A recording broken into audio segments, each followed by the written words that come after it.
Salam, everybody. Welcome back. You guys are probably wondering, and if you have landed on this video, how we are preparing to make an international move. It's a big thing. It's a very big thing. So, obviously, if you've been following along, you know that we were in Malaysia. We located home, and alhamdulillah, our plan is in progress.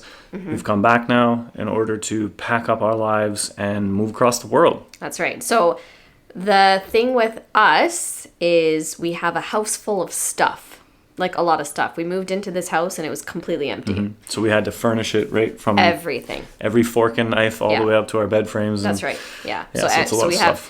have beds, we have dining tables, Couches, we have chairs, couches, all that stuff. We have a kitchen full of stuff. We've got a lot of toys and a lot of books. We have a swimming pool full of teddy bears in the basement. we have a trampoline. Like, we have so much stuff. So the first thought that we had, obviously, was what are we going to do with all of our stuff? Because we have a couple options. Number one is we take everything and ship it, and that would be outrageously expensive. Option two is Facebook Marketplace. Yeah, option two is selling big ticket items like the bed frames, the mattresses, all the big couches, furniture, and just taking sentimental stuff and things that we would rather not replace. And that's what we're doing. And that's what we're going to be doing. So the thing is it's really hard to part with things that you've purchased over the years. For me, it is, because we built this home. Like, this is our first home, to be honest, because before this, we lived in a house that was partially furnished. And then before that, we were living with my parents. So, well, we didn't live with your parents. We lived in the basement. We lived in the same house. We had a suite. Yeah. Anyway, moving on. Yeah. So basically, all of these things we spent money on. And so it's kind of hard to just be like, it's hard to let go. So we have a couple options, right? But then she tries to sell my hiking backpack for $10. It's a $200 backpack, you guys. I didn't know it was a brand name backpack. You can't blame me for that one. It's like an internal frame, structured hiking backpack. Yeah. So somebody almost got a good deal because she actually sold it and then had to send their money back because I was like, no. Yeah, I was like, no. We can use that backpack when we go hiking in Malaysia. So we've started the process. So let's kind of walk through what we're doing. So number one is just decluttering. Oh, yeah. Decluttering is the first step before even selling anything. It's just like going through stuff and being like, this is kind of useless. Like, why do we have it? Just kind of getting rid of the things that we are hoarding, I guess. You are hoarding. I'm just throw it all away. Yeah. Which is why I'm so keen to just, as I did last week or the week before, just rent a trailer, hook it up to our van. That's right. Fill it full of garbage and take it to the dump. Yeah. Like, you took there's so many things. There's a lot when you think about living in your house, like how much stuff you have that is... Like, just random things like buckets and tarps and like organizing bins. Like, she starts naming all the stuff that I have. And these 5-gallon buckets that are useless. Every man knows a 5-gallon bucket is one of the most useful things you can have. But you know what? Like, over the years, like, we just went through a linen closet. Yeah. I went through the linen closet. And I was shocked. I was like, okay, we have like 15 bed sheets, like 5-6 duvet covers, all of these pillowcases, all these random pillows we've accumulated over the years. Like, why are we holding on to them? We don't use them. That's like step number one in the decluttering process. You're the reason we still have them. So we're just keeping the pillows we're sleeping on. Like, we don't need 6 other pillows. Like, it's useless. You never know. You might have 25 random guests come over and everybody needs a pillow. Maybe. That would be my bad. But, like, we don't need decorative pillows. Like, why? Like, we just don't need them. Because it looks nice. Because we don't need it now. We're just at that process where we're like, if we look at it and we're like, can we repurchase this in Malaysia? The Marie Kondo method. If it doesn't ting, get rid of it. Yeah. If you look at it and you're like, I haven't used this in 6 months, I haven't had a need to touch it, then donate it. That's the number one thing we did. We started donating stuff. We have so many things ready for donation. Yeah. We have like half a basement full of stuff. Yeah, a lot of stuff. So yeah, number one thing is declutter first. Throw away as much as you can that is like not usable for other people. Yeah, that's right. Then create a pile for donations because there's a lot of stuff. If you think about, because we're moving from a winter climate to an all-year summer climate, so we have so many clothes and jackets and boots and snow pants, gloves and mittens and toques and it's insane. Like actually, like if you go through our closets, half of my walk-in closet is sweaters. And if you like think about it thick too, sweaters. you think about what it I'm too, wearing. is that so like over the years, you just like, oh, that's a nice hat, like a toque, Yeah. I'll buy it, or Yeah. mittens or whatever. I The know. kids have so many toques I that are know. just like. They have like 5 By the way, pairs guys, of toques. a toque is a beanie for the American audience because Yeah. I think that A winter hat. Winter basically. hat. Yeah. yeah. So it's a lot of stuff. So that's what we've started doing. So now we have a big donation pile, and Will kind of just takes it as he goes. Like if he's going out, he'll like fill up the car with it and then drive. And then the second pile is stuff that is sellable. So we are using like Facebook Marketplace right now. It's a great resource. Yeah, so we've sold like some big ticket things. Like the kids had a gymnasium, like a climbing slide. I don't even know what to call it. I sold my entire boxing gym on Marketplace. Yep. So that was hard. That's the hardest Yeah. thing for me is I got rid of my precious heavy bag I know. that is so amazing and I spent love so it. much time building that gym, and now it's gone. My dream gym. But now you my can dream rebuild it. But now my dream gym gets to be like outside under like a roof in the tropical climate. It's going to be amazing. So and you're going to have coconuts in our backyard, inshallah. It's going to be great. So, yeah, so we're selling like right now big things and things that we haven't used. Like old cabinets, or what is that thing called? With all the drawers? Yeah. Oh, yeah. Like IKEA shelving. Everything we have is IKEA. Like bookshelves. Yeah, like we have a lot of stuff. So we've sold a couple bookshelves. We have a ton of books. We have so many books. But the thing is we can't part with all of them. No. Like, if you think about it, like, okay, so books. We have a lot of books. Our kids read a lot. And so we're not going to be parting with a lot of books. We've been reading with our kids since they were born, basically. And if you look at it, books are expensive. They're not cheap. It's like $15, $20 per book. So is it worth it to sell them all and then repurchase them when we go there? No. Like, we're going to end up taking a lot of books that are sentimental that we've had for 9 years since the kids were, babies. And I have and take that with us. My library of Islamic books. So that's another thing is that it's all English, so it's tough to find. It's not in Malaysia's, alhamdulillah, it's pretty easy. But those things are sentimental. Like they're not easily replaceable. So, and then we come to the kitchen and we're thinking, okay, well, what can we take from the kitchen? We can't take our appliances because number one, none of the outlets are the same. The voltage is different. Yeah. The outlets are not the same. So, I mean, we will take some things. Like, I don't want to part ways with my Dyson. I love that vacuum. Yeah, so I'm taking that in my suitcase. But how about the mixer that I just bought? I know, the mixer's coming too. It is. The KitchenAid is coming with us. Certain things, but like our air fryer, our toaster, like that's easily replaceable there. And we have a plan. So the kids, they see shows and they see like kids doing lemonade stands and they're like, I want to do this, I want to do this. Okay, firstly is in 2024, you're probably going to have the Canadian Food Inspection Agency show up and start fining you and ticketing you because you're trying to sell lemonade for 25 cents a glass or whatever. That's the world we live in. Some Karen's going to come and freak out and say, where's your food safe certificates? I'm not buying this stuff. You're going to get people sick.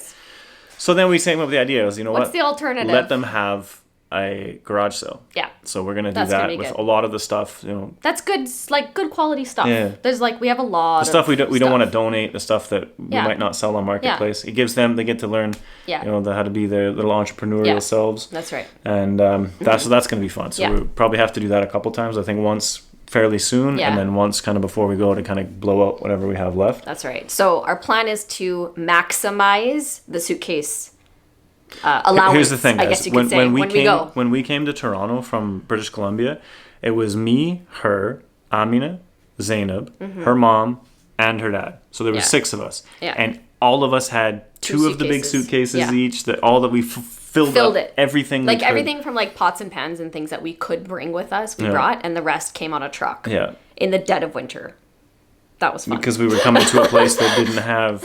I don't even think we were sure what there was because we hadn't even seen the place at that time. So we're gonna maximize. Like I can see myself like we're definitely gonna take like in our suitcases every person's duvet and our pillows because that's something we're gonna need like right away. But pro tip: vacuum bag it before. Vacuum bag it. Yeah, I was just gonna say that. And then things that we'll need immediately, like pots and pans, certain ones that, like one of each, like one frying pan, one pot, things that we can use right away. Yeah, things like that. That has to come. That's all going to come. So Dyson's coming. her mom will have a pot She will have loose leaf tea. She will have sugar. She'll have everything that she needs to make chai. Like, upon arrival. Why? Like, literally, like, she always packs that stuff. I'm like, you know that you can get sugar and chai when you get there, right? But anyways, it's not the same brand. It's a chai thing. It'll take a while to get used to. I know, different brands. So that's something that we have to think about is the priority things that we're going to take. And then the thing we're going to do, inshallah, in the next month and a half is a container ship. But it takes... Whoa. What? We are not going to be renting a container ship. No, we're not renting a ship. Okay, a container... So they have box? these things. What do you call them? It's not. So they have a company that we found. So some companies, just as a heads up, guys, some companies will say, okay, how many boxes, how many bed sheets, how many this, and what how are the many dimensions, that. Okay, and there's other companies which I would highly recommend, and maybe you can put a 7 C's, I think is what it's called. We'll maybe put a link in the description. Yeah. So you can check it out. Anyway, so they come, they drop a pod off at your doorstep of a predetermined size, and you just have to catalog everything that goes into it, fill it, they come pick it up, and they will literally drop it off at your doorstep in whatever country, assuming that it works with every country. By ocean, obviously. By ocean, exactly. So it takes 3 months, a little over 3 months to get there. Yeah. But that's going to be the easiest way. Fill it up. And I think they're 10 by 10 is the big one. I think so. Yeah, they're different sizes, so you can get obviously more than one. Like the girls' bikes and stuff like that. It's like a standard like flat rate. Yeah. Like you're not paying. Okay, you have 2 bicycles, you have 2 scooters. You're gonna ship all that separately, like that kind of stuff. You just put into your pod container, and it's good to go. So we're gonna maximize that. I was so happy when she came across that company. And this isn't a sponsored thing. We don't work with the company. Yeah. But if they want to. But if they want to. But it simplifies it so much easier. Now we're not like, because the thing is when you ask for a quote, every time I asked a moving company for a quote, what it would cost from Toronto to Malaysia, they're like, well, how many boxes do you have? We haven't packed yet. I haven't packed it yet. I just want to know, like, if I have 25 boxes, what are you going to charge? Yeah. Oh, well, we have to know the dimensions and the weight, and we have to, and I'm like, dude, this pod thing is so much better. Just like fill it full and just ship Stuff it as full as you possibly can. So we're going to send as much as we can. That's our plan. Well, and live on minimalistic stuff. Like 1 fry pan, 1 pot, minimal appliances, minimal dishes. But IKEA exists. I know. So. But I don't want to. But the thing is you think about all the little things you accumulate over the years. Like I'm a huge Amazon addict, which is kind of sad to admit, but... It's a nicer word than I would have used. All of my like little kitchen gadgets and my mortar and pestle and my cute little like spice jars and like all these things I've accumulated, like they cost money. I don't want to just like give them away. Like they all cost something. So I'm like, if I can just condense it all and just take it with us. Which reminds me. That's what I'm going to do. You're an Amazon addict and I need to go to, what's that tea place? Cha Time? And get a cup of tea. See? And then you want to talk to me about Amazon addict. Now you're a tea addict. True. It is the Tea Alive equivalent. Tea Alive. I know. I was just gonna say. I found that you are missing Tea Alive. I think I've maybe mentioned this before, but on a side note, I love Tea Alive. It is my favorite place to have chai. It's half the price of Cha Time in Canada. But one thing I didn't realize this whole time is that I thought Cha Time was chat time, and I thought it was a phone store. You thought it was a phone company because it looks like the TELUS colors. It has the same. I never even, and then somebody's like, "Oh, why don't you try Cha Time?" And I'm like, I thought it was.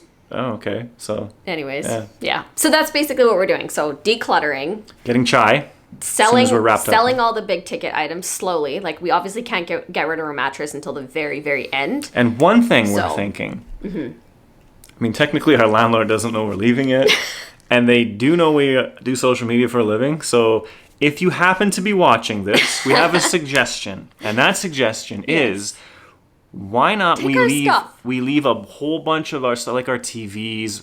We've bought a new fridge that fits the side, fits the hole instead of the little fridge that was here. Our beds, bed frames, all that sort of stuff.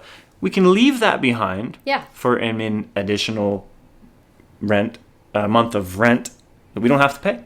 So if you're watching, cool. If not, so if you're a renter, here's a little side tip for you. If you can work something out with your landlord and you can leave things behind that they can use as a furnished place. Exactly. Like when we move out, they can say that this place is furnished. That would be fantastic. And it's a benefit. We have to have that conversation first. we might be having it right now. I don't know. So, but the benefit of that obviously is that you don't have to deal with it. You can stay in your own bed until you have to leave. That's right. I know. And you have to worry about sleeping it's beneficial for the landlord because they can charge a higher rental great because it's a fully furnished Yeah. place. TVs are Ready to mounted. move I in. mean, we got the custom mantle Yeah, done we've done to a match lot the to this TV and the place. fireplace and stuff All like the that. brand new curtains. Curtains, like, curtain rods, everything. all that sort of stuff. I think it's a conversation worth having. Yeah. So if you're listening, Yeah. we'll talk.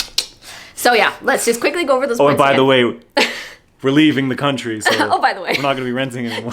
Just a side note. Yeah. So number 1, declutter, downsize, try to get rid of things that you don't need. Dump. Do dump runs, donate, and then Declutter, sell off things. declutter, donate, dump, DDDs, 3 Ds. all the Ds. triple Ds. Yep, and then obviously sell the things that you can, make some money. We're taking basically all the money that we're making from selling things, putting it in a pile, and then inshallah we'll use that once we get to Malaysia to repurchase those things. So, But that Yeah. pile of money is highly guarded and safe and secure. Plenty of weapons and security systems, so if anybody has any ideas, just a side note. you probably will end up getting buried in the backyard before we leave. So I don't call So the don't try to police. steal that money, guys. Yeah, don't try to steal the money. It's in a bank.